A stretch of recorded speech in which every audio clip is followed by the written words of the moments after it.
one of the things that Donna has been heavily involved with is opening up new school libraries. So not just hiring school librarians, but also making the world of school libraries bigger and better. So Donna, I'll turn it over to you. Our theme tonight is getting ready for those interviews, thinking about what the principal, what the library director wants to know. Okay, thanks. Hi, everybody. I'm glad to see you. I see a couple of faces that I know, and I want to thank you for letting me be a part of this. My background's a little bit different. I was an elementary teacher. I taught kindergarten, first and third grade, and then decided that at the suggestion of my librarian that I go to library school. And you all may laugh at this, but my first words I said to my campus librarian was, why would I go to library school? There aren't any library jobs. And when she stopped laughing at me saying that, she said, Donna, there were 14 jobs last year in this district. There'll be 14 this year, and I'm retiring the year after. So I decided I'd go to library school. And what I would tell you now is it fits my personality so much better than being a teacher. And I have loved every minute of it. I've been an elementary librarian. We moved. I became a middle school librarian, and then my principal opened a high school. So then I became a high school librarian. So I've been at all three levels. And then I had the opportunity to interview and become the coordinator at Denton. Denton ISD is a fast growing district. In the past 16 years, I've opened 22 schools. This year I've renovated two. This is about the 12th school I've renovated, where they basically got the library and start over. The two schools that I'm renovating this year, one of them, they totally built a new school on the property, and tomorrow they start moving into that building. And by 5 o'clock on Friday, everybody has to be out of the old building so they can start tearing it down and have it all ready for school to start in August, with parking for teachers and all the debris removed. Because when I say they built it adjacent to the other school, it's practically touching it. The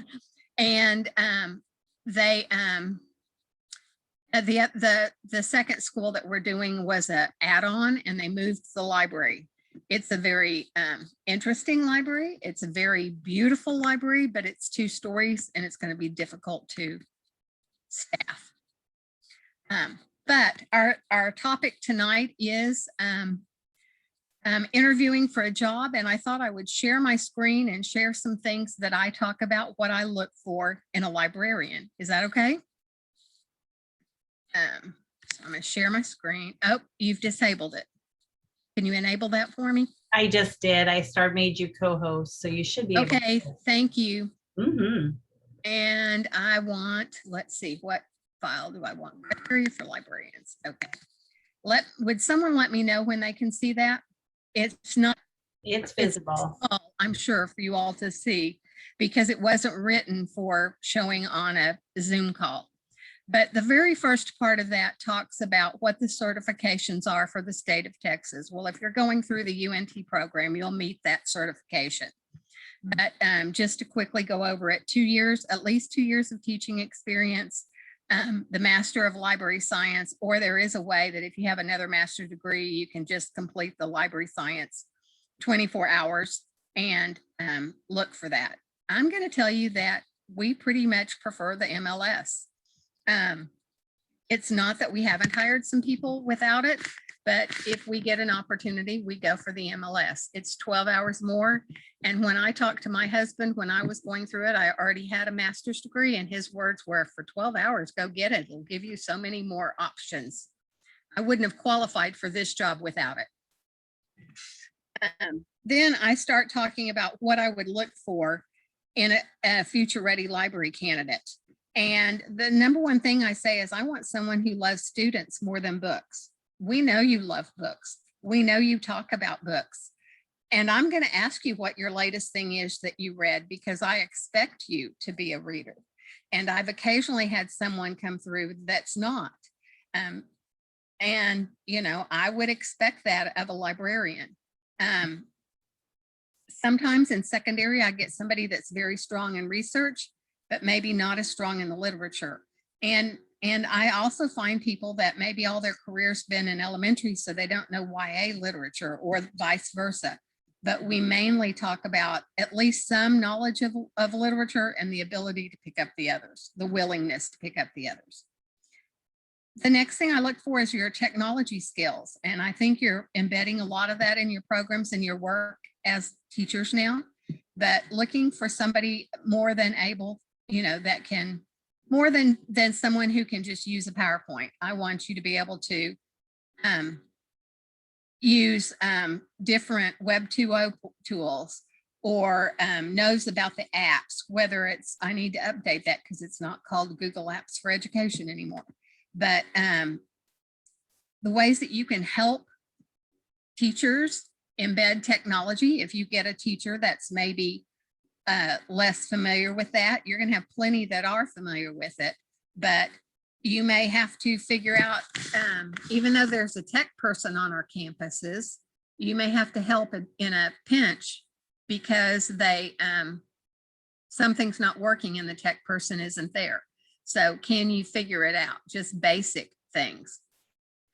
We don't expect you to be able to take a computer apart and change out a part. Just can you see if they've plugged it in wrong, or that network drop isn't working, so you move it to another one, or just basic technology skills. And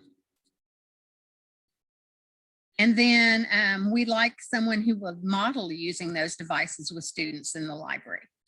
And then when we talk about STEM skills, we're talking more about maker spaces and how they can be used with the curriculum, not just as a playtime. Exploration time is great at the beginning of the year, but I'd like them to move into the design thinking phase, not just a time killer, so to speak. So, what you talk about may be different in this particular example that I actually give this to principals. I've used several names of things, but it's more of a case of students learning by doing. And they may fail at it, but how are we building in a time for them to learn from their failure and try again? You notice that I didn't name a library and research skills till number 3. It's important, but it's more the attitudes that I want before that I'm looking for. Library and research skills are definitely something I look for, but I think you're going to come out of the university with a lot of those skills. You've learned a lot about those skills. But we're also looking to see if you have good teaching strategies. Do you use essential questions? Do you have big ideas that you use? Just like we would expect a teacher to use. Because I can't tell you that, some of my principals still come from a time where they didn't have librarians, or they didn't have librarians that did anything other than read a book. And so the fact that you all are certified teachers, I'm still stressing at times. And then digital citizenship is one of the things. It's federal SEPA law. It's required for your E-rate funding, which pays for a lot of your network materials. All this is required, and librarians in many cases have been assigned this, but I also think it's right up our alley. For example, if you're looking at Common Sense Media, I probably won't be able to name all 6 strands that they have, but ones that I think really fall in our wheelhouse: creative, credit, and copyright, news and media literacy. I also include visual literacy, textual literacy, digital literacy, all of those things. Online safety and privacy. We work closely with our counselors on the cyberbullying, digital drama, and hate speech. But I think, the hate speech and the digital drama can also go into your news and media literacy. And we all have learned that doesn't matter what your political persuasion is, there's a lot of people trying to persuade you with incorrect information. no matter, and health information. With the pandemic, we've seen lots of bad health information. So I think this is a skill we all need, including many adults. And I've even started using my social media outlets to do some news and media literacy to the adults that I talk to, because I just don't think everybody has that skill. So this is something that now that we're moving to one-to-one, and we are now one-to-one, we're going to bump up some of our digital citizenship, because we think that students need online safety even more now that they're going to have a device they can take back and forth from home to school. Now that they're going to have, how are we going to talk about news and media literacy? So that's something we'll be working on. Number 5 is curriculum skills. I expect everything to be embedded into the curriculum skill that the teacher is teaching. So examples I can give you is, if you're working on news and media literacy, why not tie it into when your secondary social studies are talking about propaganda and yellow journalism? So, you know, news literacy is not new. It's been around for a long time. And so if you're talking about social media and, you know, there's psychology courses at the high school, and you can talk about the addictive properties of social media. All those push notifications, do you know where those came from? Casinos. So how are they using addictive properties to get people to do what they want them to do? So those are all things that we would talk about. And then I get down to the love of literature. It is important. I expect it to be important, but I don't want that to be the only thing that someone looks at, because I think a well-rounded person has all of these skills. So other important things I looked at: are you a problem solver? Can you do conflict resolution? Because as a librarian, you have to work with a lot of people and get along with them. And you need to be able to work closely with your instructional technology, your digital learning specialist. You need to be able to work with a library paraprofessional if you have one. And you need to be able to work with teachers. And then if you work at a high school and there's a second librarian, you also need to be able to work with them. And then the other one is flexibility. And then these are just the state common beliefs that we have, that we're asking that school libraries promote information literacy. I send this to principals and I don't expect them to know this, so I spell it out for them. School libraries promote information literacy, requiring targeted instruction to efficiently locate, accurately evaluate, ethically use, and clearly communicate information in various formats. They provide information for inquiry, including the pursuit, creation, and sharing of knowledge, and support for both the student and professional learning. So I just line all of these out and even give them the shared foundations for principals. Do I think they read every word of this? No, but if they pick up anything, it may give them a broader picture of what a librarian can do. I really probably, now that I'm looking at this again, I may try to put this into an infographic. I think it might be read more as an infographic. So that's just kind of an overview of what I talk to principal about, what I look for in a librarian. And then I'm not sure, but I know several other library directors in this area. We've talked about it. We do a lot of pre-screening. And what we're looking for is, can the person that we're sending on to the principal do the job?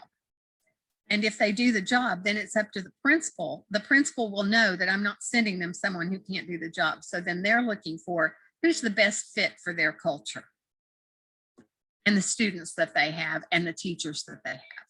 And so that's where we, what I kind of look at is my guidelines. And then it's called an inbox activity at a lot of different campuses. But it's just something for us to let you show us what you can do. And I've done a number of things, but I finally got to you know, this is what I want to see in a candidate. So I'm going to ask them to do just exactly what I want to see in a candidate. So I'm going to ask them, sorry, the dog came in. I'm going to ask you to provide, you know, you say you've been invited to the team meeting at this particular grade, and it will be geared to where we have an opening. So if it's an elementary opening, maybe you've been invited to the 2nd or 3rd grade team meeting. And I want you to take a social studies or a science tech and prepare something that you could teach to that class, that you can offer the teacher that if you come to the library, here's some things that I can do. And so I want an information literacy skill. I want a technology skill. I want it tied to what the teacher is teaching in that tech. And then I want some way that you're going to informally assess that to know whether they understood it. And then what are you going to do for some kind of a performance task for the student? And I'm looking to see how creative you can be. I had one candidate that did a math skill, which is not very common in libraries. She chose a math skill and she was doing 3D shapes. And she used toothpicks and marshmallows to have the kids build those 3D shapes they'd been learning about. I thought it was very clever, but she could easily tell if the students understood how to move from a 2D shape to a 3D shape. And so that's an example. I may ask you about a choice board of things that students could choose from to show you what that they understood what was being taught. So those are some examples of things that I do. And then I had a principal. I have one opening this year. I've had an opening every year I've been open, and in my district, it could be anywhere from 1 to 6 or 7. Some of the larger districts may have 14 or 15 every year. And right now, just to reassure you guys, you hear all over the country where they are cutting library positions. If you're in the cities, we aren't seeing that right now in Texas. All of our major cities are, except for one large district, all of our major cities are still very much supportive of libraries.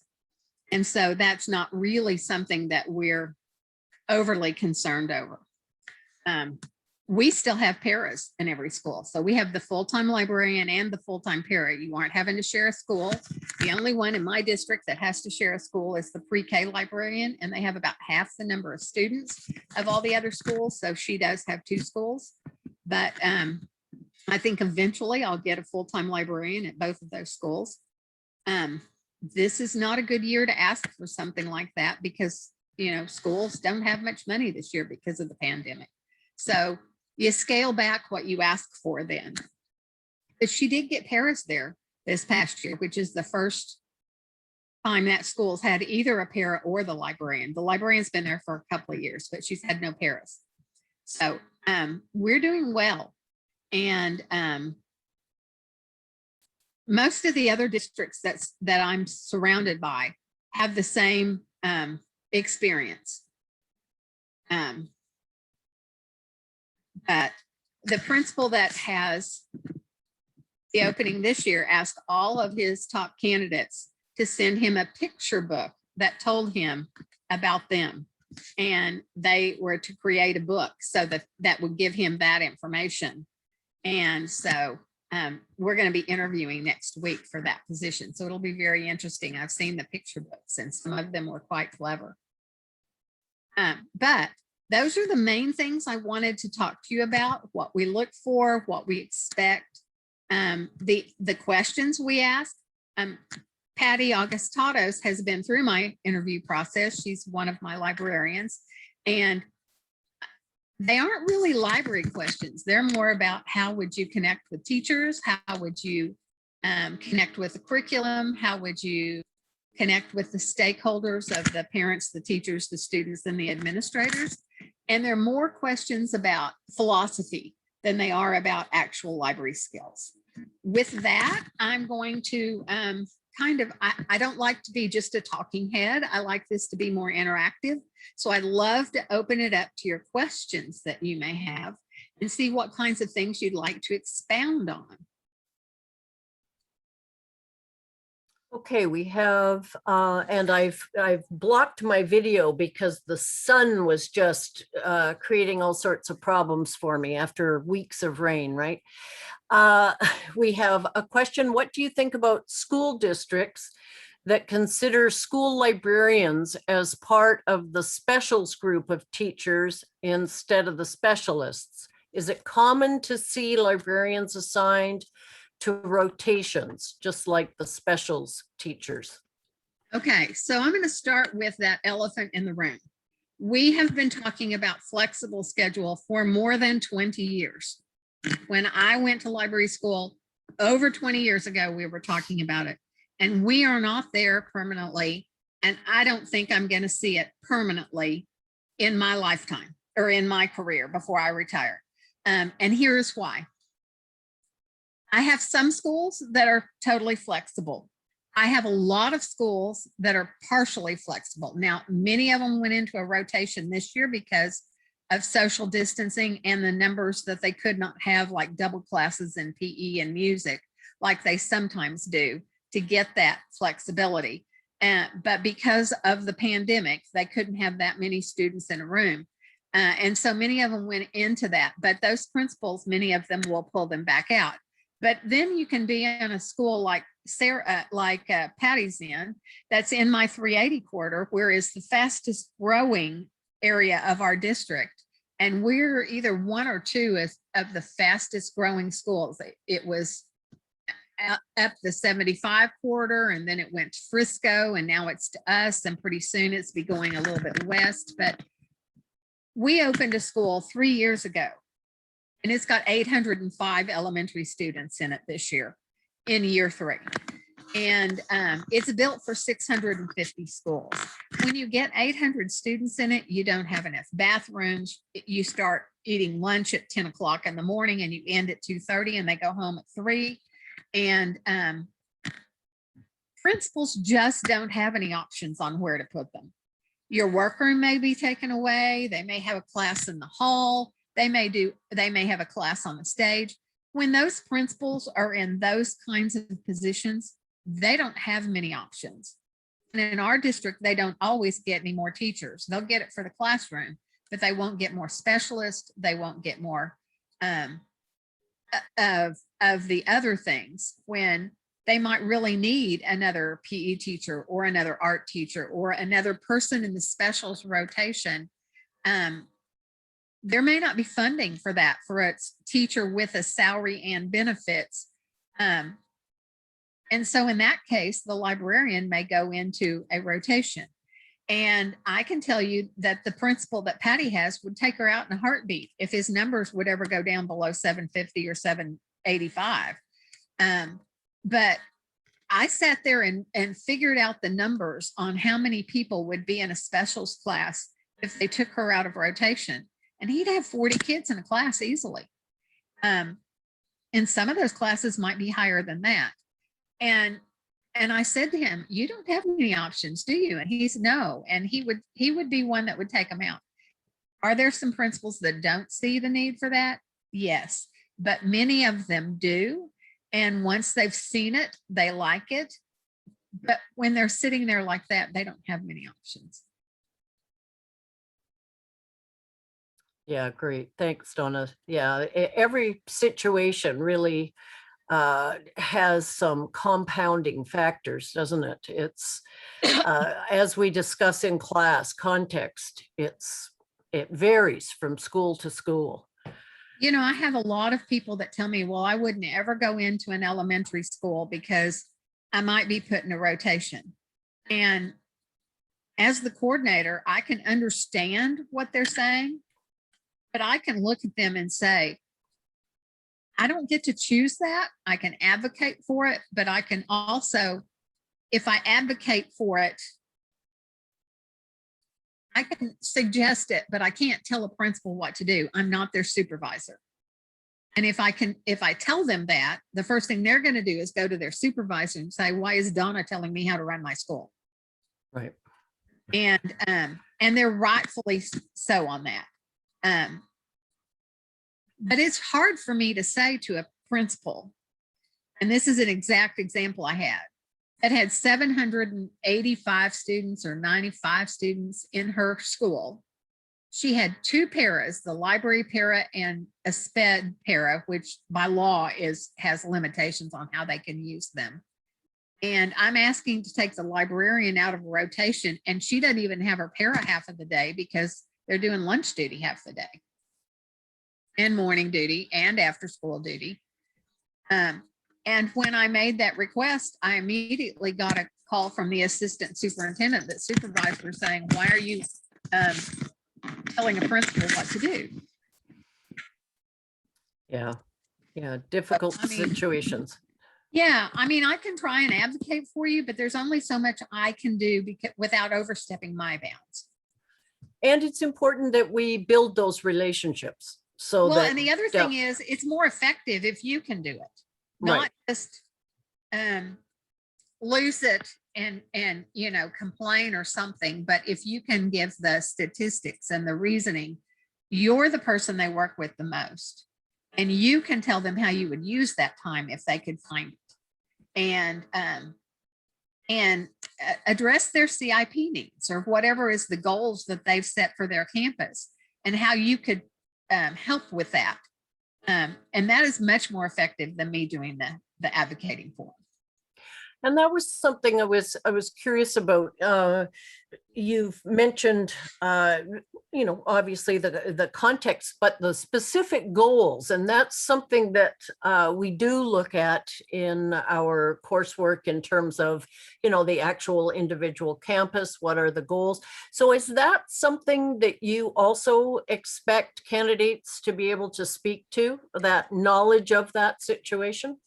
I don't necessarily think they may know what that exact campus's goals are. They may not even know what a campus has an opening, but I do expect them to be able to tie to either the text or some of the other things. If they can tie to campus goals, or they can talk about looking at the campus goals to find out what they're doing, boy, are they going to get more brownie points with the principal when they interview with them, and with me when they interview with me. Since we're sharing my screen, I'm going to try and go to our board goals, because the board goals, what the Board of Trustees do is what's important, because the Board of Trustees drive how the school district goes and the state. But under our Board of Trustees, come on, we have board policy, which is law in the state of Texas, and board goals. And so here are the board goals. And we have them under teaching and learning. We have them under culture and climate. We have them under growth and management, because we're a fast growth district. And we're under opportunities for students to support career, college, career, and military and life readiness. And then we know a lot of students are engaged in school by extracurricular clubs and organizations. So what are some clubs or organizations that you as the librarian can do? Book clubs are an obvious one. And a lot of our schools do that during their club time. They may be working with a low group of students by working with them in a book and helping them, engage them in reading. I've also seen a lot of maker clubs or robotic clubs or STEM clubs. And in those cases, you may be working with the GT kids are going to Gifted and Talented, or Expo in our district. The kids that need tutoring may be going to tutoring. And then you may have a group of the kids that don't need either of those things.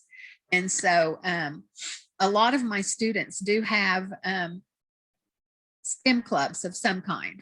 And But if you look at it, where we get to curriculum, there's one about all students reading on grade level in 3rd grade, and one about all students being on grade level in Algebra 1. That's the math one. But if you look at those three, those are 3 of the 4 state goals that come from TEA. The 4th one is about professional development of teachers. And so those are all things that it won't be surprising to me if every school district in the state has those, because those are things that are coming down from TEA. And so those are all things that are great. I mean, we do want all students reading on grade level by grade 3. In the last legislature, they passed that reading academy that all K through 3 teachers have to take. Our librarians are taking it this year. And one reason why one of the other districts said you have to have that in order to, if you ever go back to a classroom, or if you're in a district where they do eliminate the library job and you need to go back to a classroom, that having that reading academy makes you a more attractive candidate. But we're doing it so we can support them, not because we're going back to a classroom at all, but it's more so we can support those teachers in those grade levels. Right. So do you see the school librarians beyond that having a role in contributing to teachers' professional development? Absolutely, we do. Yeah. We see them with professional development when it comes to technology. We see them in professional development. When you think of professional development, you can think of large scale, whole group. You can think of small group, and you can think of one-on-one. I see a lot of one-on-one technology. I mean, one-on-one staff development with teachers as they come through the library or they come in. One of the things my English teachers have asked for is mentor texts to help them with what they're doing, because we know literature so well. Can you find us some mentor texts to teach this? We're struggling with it. One of the things I think that all elementary librarians should be teaching is inferencing. And I think visual literacy is a great way to teach inferencing. Easy for me to say tonight. Yeah. Because, if you've got a wordless book, they aren't giving you any help in the text. It's all in the illustrations. But Right. visual literacy helps them with inferring what is going on. And I think It's something that inferencing, all kids struggle with. exactly. I think they score the lowest on inferencing statewide. That Yes. seems to be yeah. Oh, Yes. Susanna has asked a question. Is that reading academy the district's choice for librarians to have to take? I think it is. Because I know some of the other districts around, we were all talking about it the other day. Some of them are having their librarians go through. Some of them are not having their librarians go through. I was offered to have librarians go through 3 or 4 years ago, and it started on the first day of staff development, and I had paid to have somebody come in, and I was at the last minute going to find out all my elementary librarians were going to be in this reading academy. So they put it off for that year. But this year, she said, I need to do it this year because next year, by law, they have to be finished. And it's everybody that hasn't been trained already, plus 1 grade level they haven't done. And so my librarians are doing it over the summer. It starts, the introduction to it starts July 15th. But they have all school year to finish it because it's basically a college course in what is effective reading strategies. And then they have to come up with 2 artifacts. And since I have one of my librarians in this course, I'm going to say, just like I'm going to say to all the rest of my librarians, if I were you, I'd make it something you can do in the library. I'd make it a library skill that will do that, because those are going to fall in place perfectly. And I cannot tell you, we used to have a program that was science and literacy it's salsa. I don't remember what all the letters stood for, but it was something about literacy and science. And several of my librarians went through it just because they wanted to work with their science teachers or their teachers that were going through it and build a connection with them and work with them. And they weren't required, and it wasn't for librarian. It was for actual science teachers, elementary science teachers. And they raved about one of my librarians. They raved about what she did. So I went back to my librarian and I went, "What did you do?" And she went, "Library stuff." She did poetry, but she did it. They were doing a unit on ants. It was science unit on ants. And I said, "What'd you do?" She said, "I did poetry in the library about ants and taught the skills that they needed to teach." And basically what she said to me is, library stuff. I just did library stuff, but I can't tell you how much the science coordinator raved about it. Right. Different perspective coming from, yeah, that multiple literacies. Yes. I think that's, yeah, an important point you've made, throughout our time together. Oh, Susanna's saying, now, if we're not required to take it now, the Reading Academy, will we be able to take it after we are hired? Sounds like they have to take it at some point. Well, it depends on the district. I can't Okay. tell you about other districts. Ours will, if I get some new librarians, they may be able to take it next year, but next year is the last year they're going to offer it. I don't know if they're going to offer it before, but the group, the law had, you had to get everybody trained in K-3 by a certain date. And so next year will be the last year before that date comes up. I don't know what goes on after that. But I can probably say I have 2 librarians or 3 librarians that I hired since the others have gone through it. Can I send them through it? And my coordinator will probably say yes. But she specifically asked for the gifted and talented teachers, the librarians, and the instructional coaches all to go through this Reading Academy. So everybody has the same information. And I would expect that the expo teachers then would use gifted and talented strategies. And so just like I said, if I were you, I'd do a library lesson that fits those parameters. So the answer to your question, Suzanne, was it probably depends on the district. I can't give you a certain one. I can tell you that mine probably will, but it depends on which district you get hired in and whether they're sending their librarians through it all. But that would be a good question to ask, that you would be interested in doing that. Right. Other questions? Other questions from folks in the room here? While people are typing, one of the things that occurred to me, and you did mention this, the ability to handle conflict. So these conflict resolution skills, being able to diffuse situations. And I'm very struck by the increase in anxiety, I guess, and ill-tempered reactions to things at the moment. I think the COVID compression has created a lot of tension. So right, tension and anxiety. I would tell you that as a librarian, let a lot of things that are like snapping at someone, let a lot of that roll off your back. It's not personal. I would also say, I'm sorry, did I let you get your question out? Yes. Okay. All of a sudden I realized I interrupted you.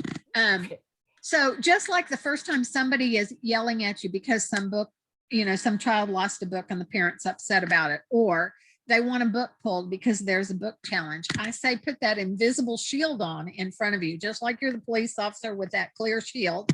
Put that invisible shield on and let it bounce off of you, because it's not personal. They're upset about this. They don't understand that there's a process for it. 90% of the time you can talk them out of it. and nothing ever comes from it. But if it does, you just have them fill out the paperwork and we follow the procedure. I would also tell you that if anybody comes up and says, you know, I want to pull this book because they read it in the news, and you know you're going to get the, I'm going to use Dr. Seuss, you're going to get the, they're canceling the culture. Well, I'm sorry, canceling the culture is a made up term in my opinion. We handle it the same way. We have a policy in place for a challenge. We have a collection development policy and of what we are going to buy.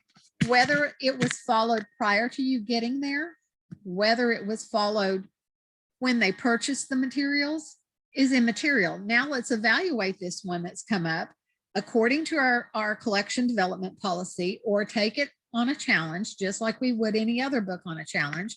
And, you know, then we can make a decision. We make a decision based on established policy. It's First Amendment rights. It's the First Amendment of the Constitution has been here for a long time. And it was important to our forefathers that we have a wide variety of materials available that reflect all points of view. But that doesn't mean that this book that was published 70, 80 years ago is still appropriate. You know, I mean, when you know better, you do better. When we have things that we look at now and go, oh my gosh, that book, and this is a literal example, I pulled off my shelf. Oh my goodness, this book I just pulled off my shelf says good boy, bad boy, and the good boy is white and the bad boy is Mexican, and my students are 95% Mexican. That's not a book I wanted on my shelf. And so to me, that's one that, as the professional, I made the decision that this is not, and it was probably a 50-year-old book when I found it. It's one that I made the decision that maybe it's not an appropriate book anymore. Right, right. It probably wasn't appropriate then, but you know, I inherited. And that's true, isn't it? You will inherit a library that someone else has developed. So are those the kinds of scenarios, for example, that you would discuss with candidates? No, I don't really discuss it unless it comes up, but I do discuss it with new librarians a lot of times because they aren't sure how to handle it. Right. Okay. Okay. We do talk about First Amendment rights, and we do talk about the handbook, and that there is some place in the handbook. But, you know, we spend 3 full days with our new librarians. We spend 2 days training them how to use the library software, the automation software, and 1 day where we talk about curriculum and instruction. And then in the afternoon every day, we have exemplary librarians talk about something they do extremely well. They were handpicked because they did things extremely well. Last year when Patty was hired, everything had to be virtual, so they did films. It's not quite the same when they're pulling out the robots and actually you get to play with them and see how to use them. But it's great. And that's what we do for 3 days. But truthfully, they are overwhelmed. There is so much information that we throw at them in 3 days that when they don't remember that part of the handbook, I don't get too upset. It's just like, call and ask me again, because I know it got overwhelming. Yeah. Catherine's asking, are book challenges made public? Wondering because that can say a lot about a school community and can give information on whether or not someone would want to work at that school. That's an interesting perspective. Yeah.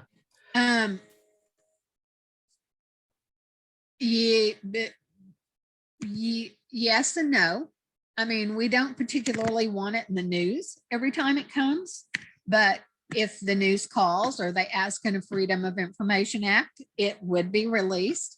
The ACLU asks for a report every year, and it's published in American Libraries. Right. Every year it publishes it, but I mean, it pretty much says Denton ISD, this school, this book, and whether it was kept on the shelf or it was removed or sent to another grade level or whatever. And I fill in our district, I fill out that form every year. I get it from the superintendent's secretary. asking me to fill it out because it's a freedom of information request. So the answer to your question is, it could be public knowledge. It wouldn't necessarily be, but I can tell you it goes in cycles. Some years I have nothing. Some years I have a lot. Occasionally, a school district will get a group of people that want to go through and look at every book. That would be where I would tell you that if you have a coordinator, the first call you make is to that coordinator, not your principal, your coordinator. Your principal doesn't know how to handle it, and they want everything to go away. So they're going to tell you to pull it and get rid of it. And that's not federal law. It's not anything. And so call your coordinator. If you're in a district where you don't have a coordinator, there's an Office of Intellectual Property at ALA, and I would call them for advice. Because you're going to get good advice on how to handle it, especially if it's an organized group that's coming through, because then it's going to be book after book after book. And in our district, you have to be a parent in the district, and you have to have a child in that school before you can go in there. So that's part of that, is to discourage those groups. But they know that, and they'll probably get some parents in the school if they're going to try and do that. Yeah, the importance of policies, right? To make sure that Everybody should have board policy. That if you're in the state of Texas, board policy EFA handles this. And your policy is what you go back to. Remember, I told you your district and board policy was law in the state of Texas. Mhm. If you go back to district and board policy, even when if your principal says, I don't want to deal with the problems, just get rid of it. If it's in board policy, we have to follow board policy. Does TLA assist in any way? Yes, they do. Okay. Yeah. Okay. So the Texas Library Association is. They will write a good letter on behalf. They will give you some verbal advice.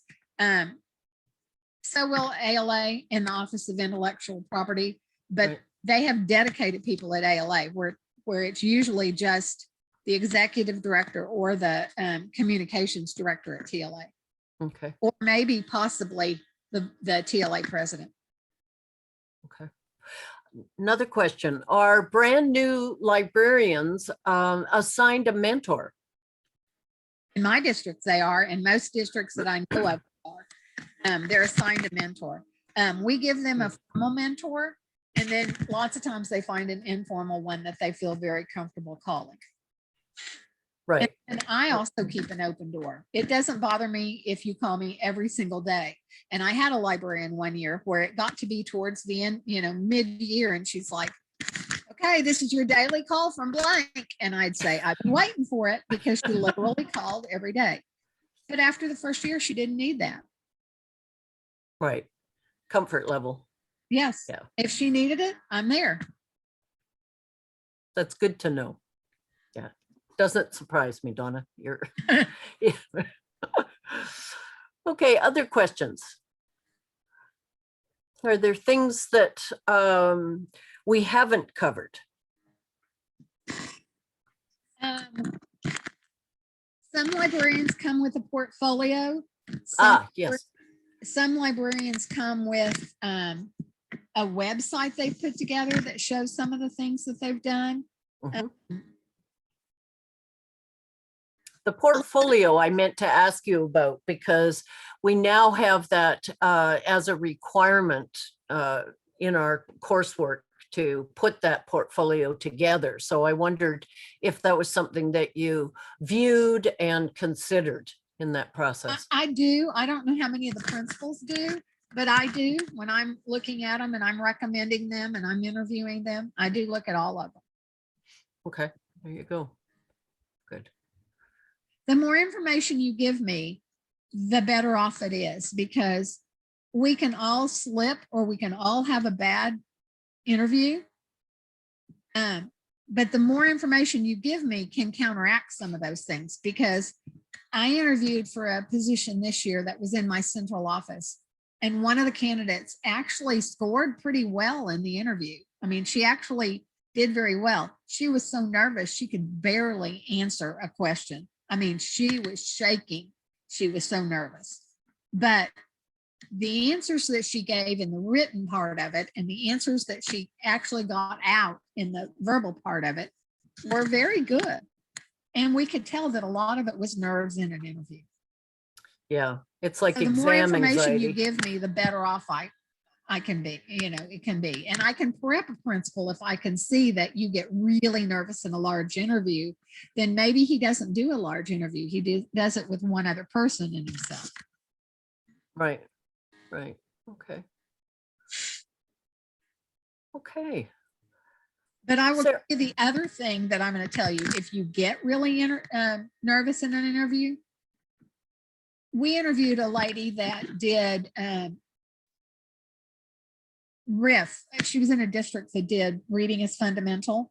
And she always made the book giveaway that they did for RIF into an event. One year she had a pirate theme and she decorated the whole library like a pirate theme. She dressed up as a pirate theme. She had a 2x4 down that they had to walk the plank before they could go pick their book. And it was just clever.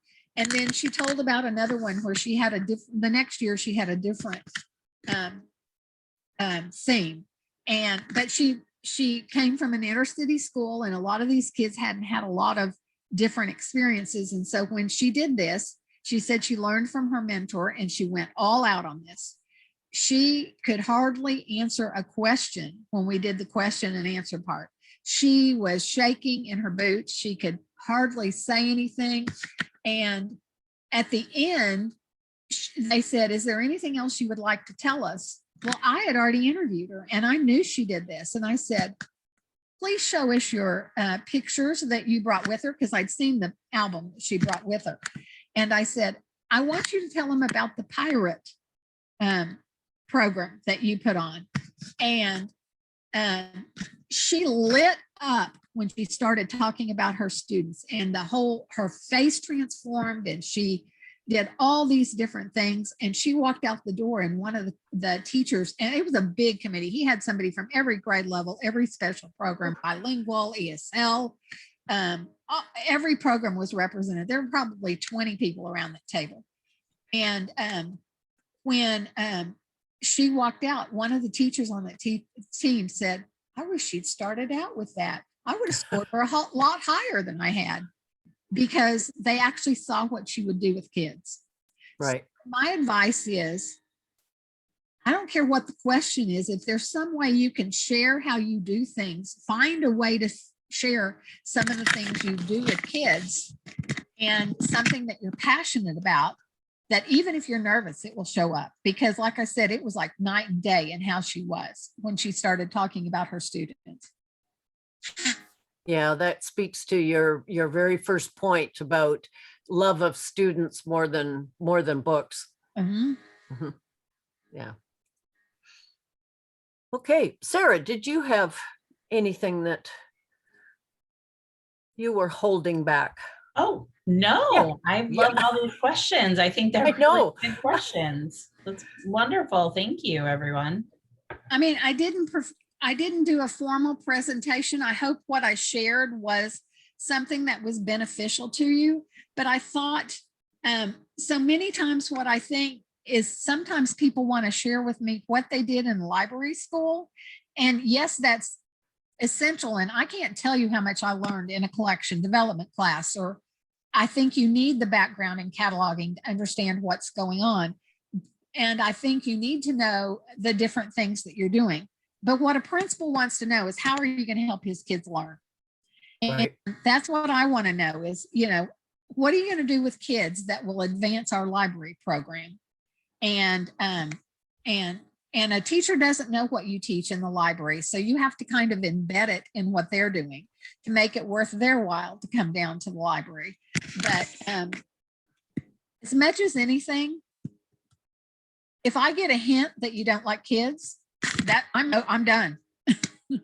And that interview may go on for another 20 minutes, but if I get a hint that you don't like kids, Right. I've already made my decision. Yeah, it's fundamental, isn't it? I mean, that's why Yes. we're here.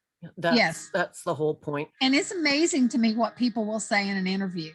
I had one time who said, well, in some schools I do this much stuff, but when it's those kids, and I'm like, I don't care who those kids are. They all deserve your best work. Absolutely. Yeah. I don't care if you're talking color, gender, whatever. That would, to me, was a stop sign. Right. Good point. Good point. Oh, we're getting some positive comments. Good. Well, I'm glad you were able to join us outside of the US. Now, I think you're in Hong Kong, isn't that right? Am I correct about that? Who? Yeah, Carolyn is joining us from Okay. Hong Kong. How about that? Oh, wow. Yeah. Well, we hope you'll all be joining us for the IASL International Conference because we'll be bringing together a world of school librarians. And Donna has been participating on our planning committee to help bring together some Texas librarians to show the world what we've been doing in Texas. So we're looking forward to that as well. And if you can think of any questions later that you didn't ask, you can always send them on and we'll get them to Donna and get an answer for you.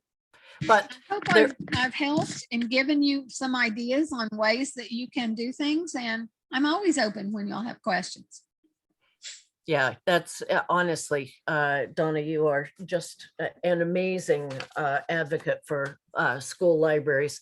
I'm very, very happy that you were able to join us. And this is a recorded session, so you will all have access to that. You can go back and I know I will be, because there were a lot of points that you made that I want to be sure, that I share with my classes and students as well. So thank you so much. Oh, and there's Sarah giving our oh yes. And if you are a UNT or a Texas Women's University student, you get a special rate for registration. Very, very special rate, less than a textbook. So we're excited about that. I hope you'll all be able to join us, and Donna will be there as well. Okay. If there are no other questions, then we'll say thank you. And you'll be able to access the recording later. Okay, over to you, Sarah. Great. Thank you very much, everyone who came today. And we will post this within hopefully 48 hours. And Danielle Smith is going to be doing our presentation in June. And we will get that information up in the next week or two about that. And then we really want to see you guys in July. We'd be very excited to see you at the IASL conference. It's going to be, I think it's going to be a lot of fun. We've got some great speakers and presentations, and we're getting really excited. Yeah. Okay. Thanks, everyone. Thank you, Donna. Bye. Bye-bye. Take care.